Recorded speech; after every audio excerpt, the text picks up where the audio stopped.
ಆಚಾರ್ಯರು.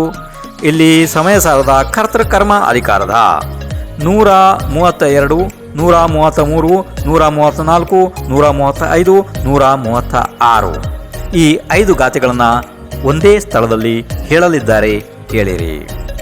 ಅಣ್ಣಾಣ ಸ ಉದವು ಜಂ ಜೀವಾಣಂ ಅತಚ್ಚ ಉಪಲಬ್ಧಿ ಮಿಚ್ಚತ್ತ ಸಾಧು ಉದವು ಜೀವಸ ಅಸದ್ದಹಾಣತ್ತಂ ಉದವು ಅಸಂಜಮಸ್ಸಧು ಜಂ ಜೀವಾಣಂ ಹವೇಯಿ ಅವೆರಮಣಂ ಜೋಧು ಕಲುಸೋ ವ ಓಗೋ ಜೀವಾಣಂ ಸೋ ಕಸ ಉದವೋ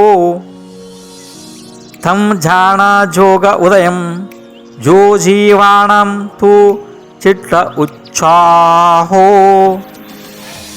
ಸೋಹಾಣ ಮಸೋಹಣಂ ವಾ ಕಾಹ್ಯವೋ ವಿರದಿ ಭಾವೋ ವಾ ಏದೇಸು ಹೇದು ಭೂದೇಸು ಕಮ್ಮ ಇಯ ವಗ್ಗಣ ಗಯಂ ಜಂತು ಪರಿಣಮದೆ ಅಟ್ಲವ್ಯಂ ನಾನಾವರಣಾಧಿಭಾವೇಹಿಂ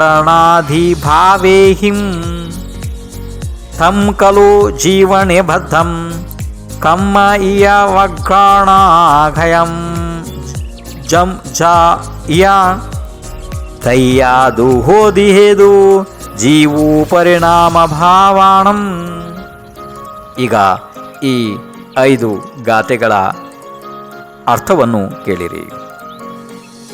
ಯಾವ ಜೀವಗಳಿಗೆ ಅನ್ಯತಾ ಸ್ವರೂಪದ ಜ್ಞಾನವಿದೆ ಅವನಿಗೆ ಅಜ್ಞಾನದ ಉದಯ ಇದೆ, ಮತ್ತು ಜೀವದ ಅತತ್ವದ ಪ್ರಧಾನವಿದೆ, ಅದು ಮಿಥ್ಯಾತ್ವದ ಉದಯ ಇದೆ. ಮತ್ತು ಜೀವಿಗಳಿಗೆ ಅತ್ಯಾಗ ಅಂದರೆ ತ್ಯಾಗ ಮಾಡುವುದಿಲ್ಲ, ಅತ್ಯಾಗ ಭಾವವು ಅದು ಅಸಂಯಮದ ಉದಯ ಇದೆ. ಮತ್ತು ಯಾವ ಜೀವಗಳಿಗೆ ಮಲಿನ ಉಪಯೋಗವಿದೆ ಅವನು ಕಷಾಯದ ಉದಯದಿಂದ ಇರುವನು. ಮತ್ತು ಜೀವಗಳಿಗೆ ಶುಭ ರೂಪ ಅಥವಾ ಅಶುಭ ರೂಪ, ಮನ ವಚನ ಕಾಯದ ಚೇಷ್ಟೆಯು ಉತ್ಸಾಹವಿದೆ, ಅದು ಮಾಡಲು ಯೋಗ್ಯ ಅಥವಾ ಮಾಡದೇ ಇರುವ ಕಾರ್ಯ ಇದೆ. ಅದಕ್ಕೆ ಯೋಗದ ಉದಯವೆಂದು ತಿಳಿಯಬೇಕು.